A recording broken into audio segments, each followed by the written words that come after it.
고린도전서 10장 1절에서 13절 합독합니다. 형제들아, 너희가 알지 못하기를 내가 원치 아니하노니 우리 조상들이 다 구름 아래 있고 바다 가운데로 지나며 모세에게 속하여 다 구름과 바다에서 세례를 받고 다 같은 신령한 식물을 먹으며 다 같은 신령한 음료를 마셨으니 이는 저희를 따르는 신령한 반석으로부터 마셨으며 그 반석은 곧 그리스도시라. 그러나 저희의 다수를 하나님이 기뻐하지 아니하신 고로 저희가 광야에서 멸망을 받았느니라. 그런 일은 우리의 거울이 되어 우리로 하여금 저희가 악을 즐겨한 것 같이 즐겨하는 자가 되지 않게 하려 함이니, 저희 중에 어떤 이들과 같이 너희는 우상 숭배하는 자가 되지 말라. 기록된 바 백성이 앉아서 먹고 마시며 일어나서 뛰논다 함과 같으니라. 저희 중에 어떤 이들이 간음하다가 하루에 2만 3천 명이 죽었나니 우리는 저희와 같이 간음하지 말자.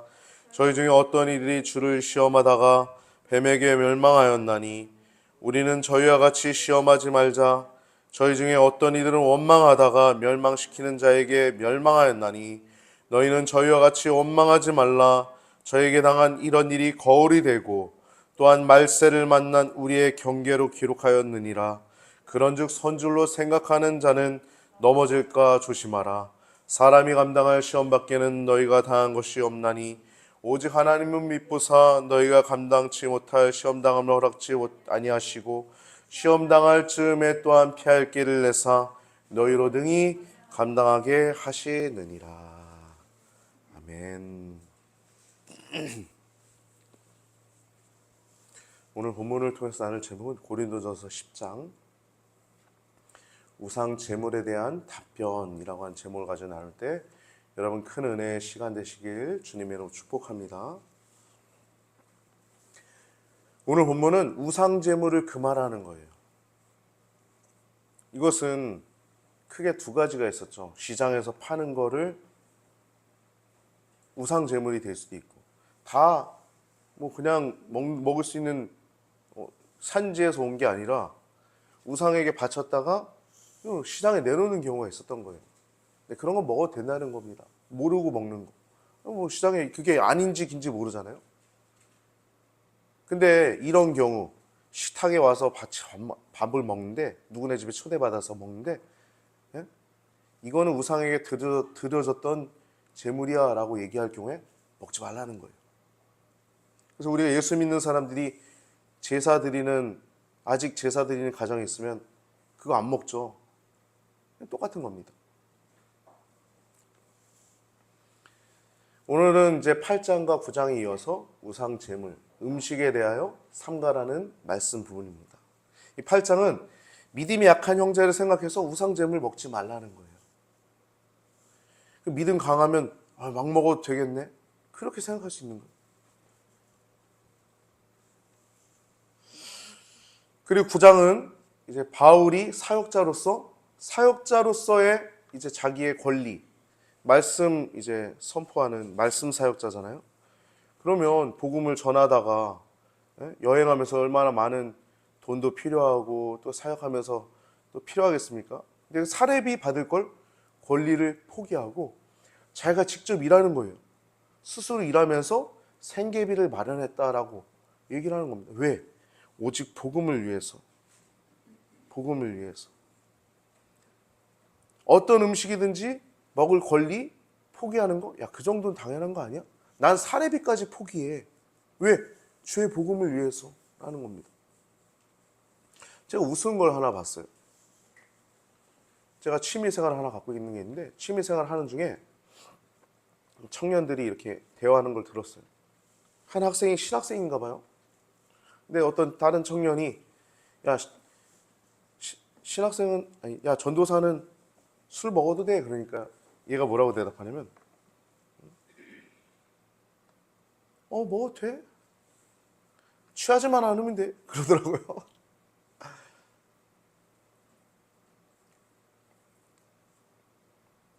딱 오늘 본문이죠. 청년들이 믿음이 약하잖아요. 전도사가 먹으니까 술 먹는 거 당연한 거 아니에요?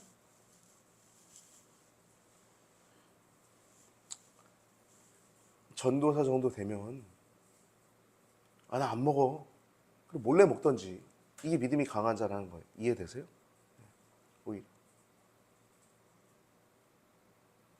여러분들 어떻게 들을지 모르겠어요. 그러니까 바울이 얘기하는 건 믿음이 약한 자들, 타인에게 덕이 되지 않는 것, 그들의 신앙에 덕이 되지 않는 것 조심하라는 겁니다. 우습죠. 우스워요. 그러니까 우리가 예수 그리스도의 보혈로 구원받은 자들이 자기 지식으로 자기의 유익을 구하는 자들이 너무 많아요.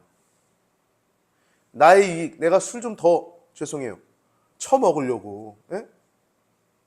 타인이 물어봤는데 괜찮아, 취하지만 않으면 돼. 제가 잘 모르는 나이니까 제가 권면을 안 했는데, 내가 목사인데 그렇게 얘기하면 안 되지. 우습겠죠. 예. 그러고 싶지도 않았고, 하나의 얘기를 하는 겁니다. 여러분 우리의 삶도 그런 것들이 있어요. 나의 유익 때문에 타인에게 유익이 되지 않는, 나의 유익 때문에 타인에게 유해한 것들 많이 있죠. 운동권 목사들이, 여러분 예를 들면 운동권 목사들이 술 많이 먹거든요. 운동권 목사들이 보수적인 목사님들 극우라 그래요. 극우는 또 뭐야? 극우는 말씀을 그대로 본다고 그것도 극우라 그래. 그런 사람 어떻게 지내는지 아세요? 제가 가까우니까 얘기 들었는데 자기가 그래요. 자기는 성도들이랑 교회 자기 성도들이랑 술도 먹는다고. 말이 됩니까? 말이 돼요, 여러분? 여러분 저랑 술 먹는다고 생각해 보세요.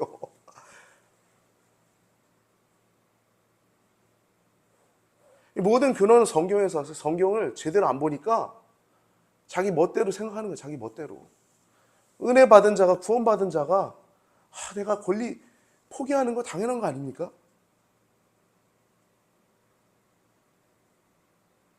타인의 신앙을 위해서 권리 포기하는 거 당연한 거잖아요. 조심하고 더 조심하고 해야지. 먹어도 돼. 취하지만 않으면 돼. 난 교인들이랑도 술 먹어. 오늘 본문은 우상 제물에 대한 얘기지만 우리의 삶에 밀접하게 모든 것들이 연관되어 있는 것입니다. 나의 유익 때문에 타인에게 유해하게 되는 모든 것들을 얘기하고 있는 거예요.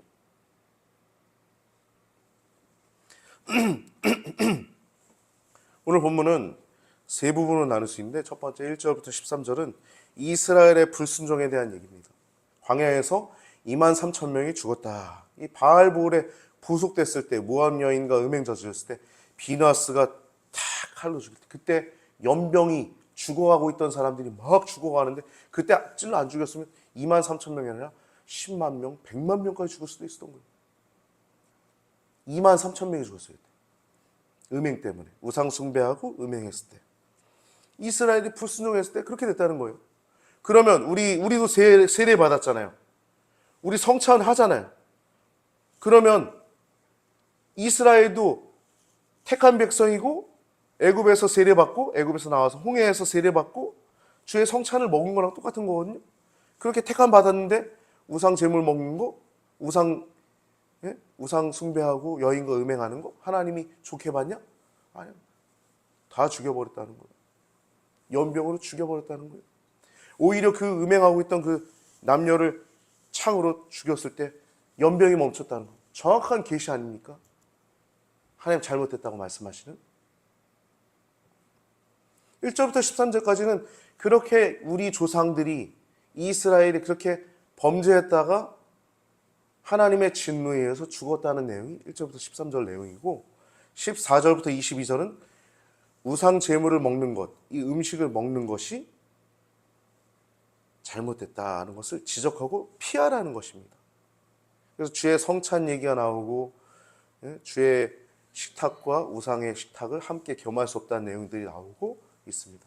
마지막 세 번째는 23절부터 33절은 다시 한번 이 얘기를 정리하는 정도로 이야기가 맞춰지고 있어요. 먼저 1절부터 13절 첫 번째 부분을 보면요. 광야에서 이스라엘이 받은 심판을 얘기하고 있습니다. 광야에서 불순종한 사건들을 토대로 우상 숭배를 그만하는 거예요. 출애굽기 32장에 금송아지 숭배 사건, 모세가 시내산에서 내려오지 못하니까 오랫동안 기도하고 있으니까 이 사람 어디 갔냐 그러면서 우리에게 신을 보여달라 하니까 아론이 금송아지를 만들잖아요. 그것을 숨기고 섬기고 번제와 희생제를 드린 다음에 막 먹고 마시고 일어나서 막 뛰놉니다. 하나님이 진노가 내려오시죠. 먼저 1절에 보면은 형제들아 너희가 알지 못하기를 내가 원치 않아요. 이거 되게 쉽죠. 너희가 알길 원한다는 거예요. 이건 분명히 알지 못하기를 원치 아니한다. 이건 간단하죠. 너희가 분명히 알았으면 좋겠다. 이 얘기예요. 알지 못하기를 원치 아니한다. 너희가 이거 제대로 알았으면 좋겠다. 이 얘기입니다. 무슨 얘기냐? 우리 조상들이 다 구름 아래에 있었다. 구름 기둥으로 하나님 인도하셨잖아요. 그러니까 광야에서 구름 기둥으로 인도하신 것처럼 구름 아래에 있었다. 하나님의 임재 가운데 있었는데 또 모세에게 속해서 다 구름과 바다에서 세례를 받았다. 이게 무슨 말이냐? 구름 기둥 인도하는 거 받은 것뿐만 아니라 바다에서 세례를 받았다는 건 홍해 바다가 열렸잖아요. 바다가 열려서 그 가운데 걸어갔잖아요. 이 세례를 받았다는 건 그 기적을 봤다는 겁니다. 구원의 역사를 맛봤다는 겁니다. 여러분도 그 구원의 역사를 맛보지 않았습니까? 그래서 세례 받았잖아요. 똑같다는 겁니다.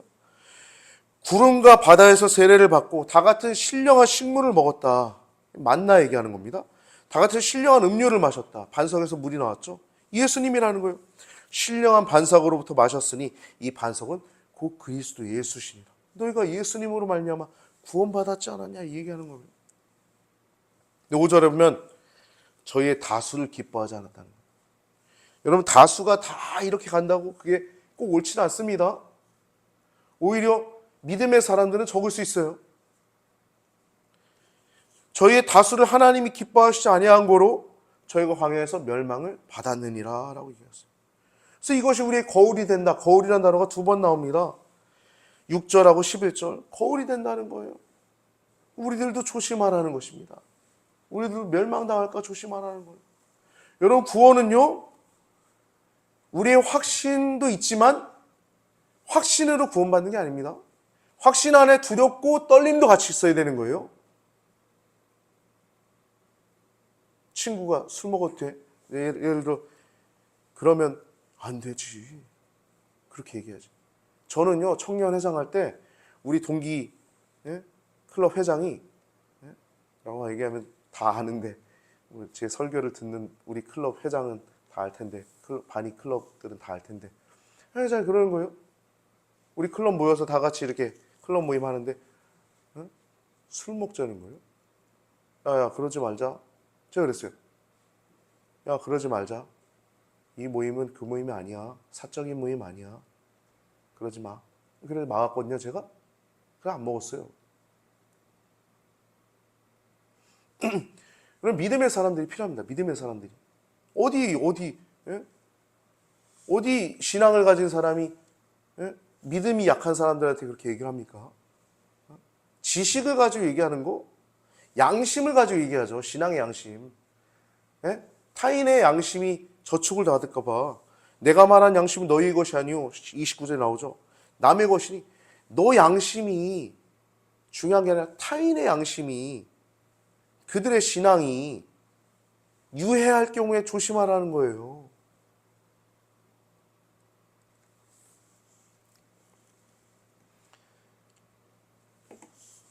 이런 내용들이 쭉 나오고 있죠. 그러니까 성도들은 은혜 안에서 은혜를 받을수록 더 두렵고 떨림이 있어야 되는 것입니다. 마귀는요, 우리가 은혜 받았을 때 더 가까이 다가옵니다. 그래서 우리는 구원받은 자로서 늘 두렵고 떨리는 마음이 있어야 되는 것입니다. 바울 우상제물 먹은 이스라엘이 광야에서 멸망당한 사실을 언급하면서 이렇게 새롭게 된 이들 또한 하나님의 진노를 받을 수 있음을 말씀하고 있어요. 즉 세례와 성찬을 받은 성도, 그리스도인들 또한 결코 하나님의 벌을 받지 않는다는 이 주장에 대해서 이런 사람들을 향해서 이스라엘이 홍해 통과하면서 세례받고 만나와 반석에서 나오는 그 신령한 음료와 음식들을 먹으면서 성찬을 했지 않냐? 그리스도의 피와 살을 뗀 세례와 성찬을 했는데 그들이 불순종하여 징계를 받았음을 지적하는 거예요. 그래서 똑같이 우리도 세례와 성찬 받은 우리들도 넘어질까 조심하라는 것입니다. 넘어질까 조심하라는 거예요. 12절 그런즉 선줄로 생각하는 자는 넘어질까 조심하라. 교만은 패망의 선봉입니다. 이러한 이들에게 이 바울의 이 경건한 태도, 내가 사례비조차도 받지 않겠다라고 하면서 열심히 자기가 일해서 돈을 버는 거예요. 여러분 그렇다고 목사님들 사례비 받지 마세요. 목사님들 사례비 왜 이렇게 많이 받아요? 큰 교회 많이 받을 수 있어요. 그만큼 하는 일들이 많습니다. 예? 그 목회 품위유지비라는 게 있어요. 예? 가난한 전도사님이나 좀 어려운 목사님들 오면 그 돈 주는 거예요. 품위유지비. 힘내시라고. 뭐 큰 교회라고 뭐 욕은 다 하고 다녀. 너나 잘해, 너나. 나나 잘하자, 나나 잘하자. 나나 잘하자 한번 합시다. 나나 잘하자. 같이 합시다. 나나 잘하자. 구원은 우리가 구원받아야지 뭘 남을 자꾸 얘기해요. 하나님 판단하는 거지. 나나 잘하는 거, 나나.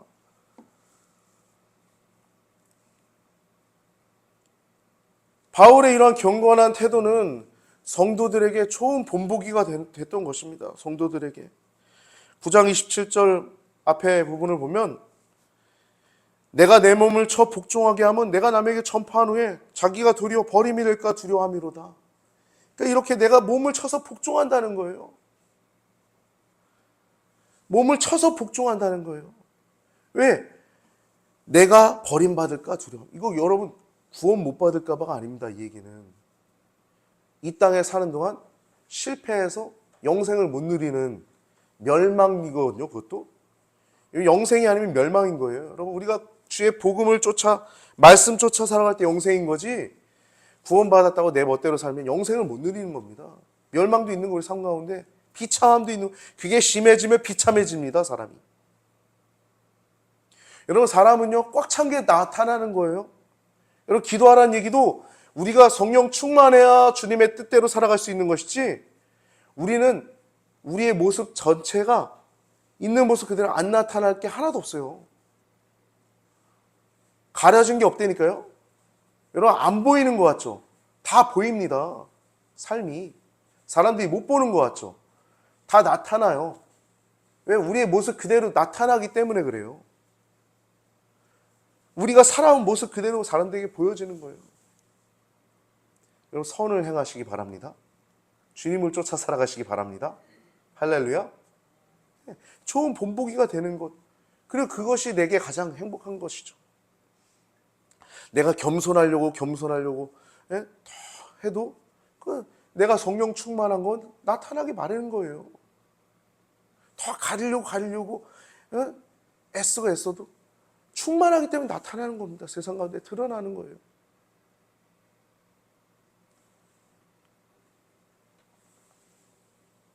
근데 어디 뭐 취하지만 않으면 된다는 말이 어디 나옵니까?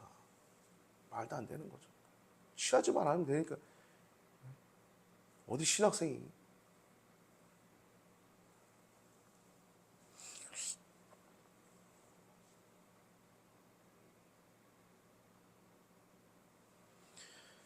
우리들도 조심해야 된다는 것입니다. 잘못된 구원관을 경계하는 거예요. 우리는 오직 믿음으로 살아가야 되는 것입니다. 아까 얘기했던 것처럼 구원은 우리가 어떤 것을 보장받지 못해요. 그냥 우리 안에 내적 확신만 있고 주님과 동행하는 기쁨이 있고 그럼 내가 구원받은 성도구나. 그 정도일 뿐이지 내가 천국 가. 무조건 뭐 이렇게 누구한테 떠벌릴 수 있는 게 아니에요. 내가 주님과 동행하고 있고 주님이 나와 함께하고 있다는 그 사실을 내가 인지하고 느끼기 때문에 내가 오늘 죽어도 구원받는구나. 이 정도인 거지. 구원은 오직 하나님의 주권이고 권한인 것입니다. 구원이 인간에서 나오는 게 아니에요. 내가 성도들이랑 술 먹어도 돼. 성도들이 어디 술 먹어. 네? 하나님의 은혜로 하나님에게서 나오는 겁니다. 그래서 사도 바울은 15장 31절에서 이렇게까지 얘기해요. 형제들아 내가 그리스도 예수 우리 주 안에서 가진 바 너희에 대한 나의 자랑을 주고 단언하노니 나는 날마다 죽노라 라고 얘기해요. 날마다 죽는다는 거예요. 자기의 정욕, 자기가 더 타인의 유익을 위해서 조심한다는 것입니다. 14절에서 22절까지 보면 14절에 우상 숭배를 피하라 라는 얘기하고 있어요. 여러분, 이 우상 제물은요, 이방에게 드려진 제물은 그 실제 우상이 예를 들어 그모스 신, 바알, 아세라, 많은 신들 있잖아요. 그 신이 먹는 게 아닙니다. 우리가 조상에게 드리는 얘도 똑같아요. 그 영이 와서 먹는 게 아니에요. 죽으면 끝입니다. 여러분, 그 아버지의 영이, 할아버지의 영이 여기 와가지고 그거 같이 먹을까요? 말이 돼요? 그냥 웃긴 거예요. 귀신이 먹는 겁니다. 다 우상숭배는 다 귀신, 마귀가 하는 거예요. 마귀가 그 음식을 와서 먹는 겁니다. 그래서 우상의 제물에 참여하지 말라는 거예요. 주의 만찬을 또 비교하죠. 주의 피에 참여하고 잔을 먹고, 주의 몸을 참여하고 몸을 떼서 먹고, 주의 식탁과 우상의 식탁, 주의 식탁과 마귀의 식탁을 동시에 참여할 수 없다는 것입니다. 근데 불순종한 자는 둘 다 참여하겠다는 거예요. 이것도 하고 저것도 하겠다는 거예요. 불순종하겠다는 거죠. 그 은혜 받은 자의 태도가 아닌 거죠. 은혜 받은 자의 태도가 아닌 거예요. 사도 바울은 그래서 23절에 보면 모든 것이 가하나 모든 것이 덕을 세우지 않는다고 얘기하고 있어요. 이건 뭐냐면 모든 것이 내가 할 수 있지만 그것이 다 유익하지 않다는 거예요. 유해할 수 있다는 것입니다. 해로울 수 있다는 거예요. 경건 생활에, 믿음 생활에. 그럼 우리 성도가 뭐 해야 되냐? 타인의 유익을 위해서 절제할 수 있어야 된다는 것입니다. 사도 바울은 날마다 죽는다고까지 얘기했어요. 죽는다. 여러분, 얼마나 죽으십니까? 여러분, 우리는 얼마나 죽음의 삶에, 얼마나 우리의 삶에 절제를 합니까? 주를 위해서. 여러분, 주를 위해서 더욱더 죽으시길 주님에는 축복합니다. 여러분, 그것은 축복입니다. 나의 유익, 정욕을 위해 살아가는 자가 아니라 타인의 유익을 위해서 나의 정욕을 포기할 줄 아는 것, 나의 유익을 포기할 줄 아는 것, 그것이 진정한 믿음인 줄 기억하시기 바랍니다. 그것이 믿음이에요. 그것이 신앙이고, 그것이 정말 복음의 빚진 자의 자세이고, 그것이 사랑입니다. 우리 한국의 제사에 대해서 우리가 얘기를 잠깐 나누고자 합니다. 많이 없어졌죠. 우리 성도님들도 지금 많이 없어지셔서 너무 감사한데, 우리나라 성도님들도 다 거의 많이 없어졌어요. 그래서 이 조상에 대한 이 예우를 추도 예배로 바꿔서 예배를 드리죠. 이 제사 드리는 건 조상에 대한 존경하는 예식이긴 하지만 그 문제가 뭐냐면 조상의 영이 거기에 온다라고 생각하는 거기에 문제가 있는 거예요. 근데 조상의 영이 아니라 마귀의 영이 옵니다. 귀신의 영이 와서 그걸 먹는 거예요. 조상의 영에게 우리가 상을 차린다고 생각을 하지만 귀신의 영이 와서 그걸 먹는 겁니다. 또 조상의 영이 와서 우리와 교제한다고 생각하지만 귀신의 영이 와서 우리와 교제하게 되는 거예요. 그래서 마귀가, 귀신이 거기에 우리를 농락하는 것입니다. 그래서 우상 숭배하지 말라는 오늘 본문 내용은 여러 가지 내용들을 우리에게 대입해서 교훈을 줄 수 있어요. 모든 것이 가하지만, 할 수 있지만 모든 것이 유익하지 않다는 것을 기억하시고, 또 우리 또한 우리의 영혼이 주님과 동행하는 것이 가장 좋은 것임을 기억하셔서 예수님과 함께, 성령님과 함께 더욱더 동행할 수 있는 우리 성도님들 되시기 바랍니다. 특별히 우리가 타인의 유익함을 위해서 우리의 작은 것 무엇 하나하나 버려야 될지 고민하는 오늘 시간 되시길 바랍니다. 그래서 유해한 것, 타인에게 조금이라도 유해할 것, 우리가 알잖아요, 스스로. 그래서 주를 위해서 우리가 구원받았으면, 주님이 우리를 위해서 십자가에 달려 돌아가시면 우리도 주를 위해서 뭔가 해야 되는데, 사도 바울은 날마다 죽노라라고 고백한 것처럼 우리들도 날마다 죽는 인생, 타인의 유익을 위해서 나의 이익적은 좀 포기할 줄 아는 우리 귀한 성도님들 되시길 주님의 이름으로 축복합니다.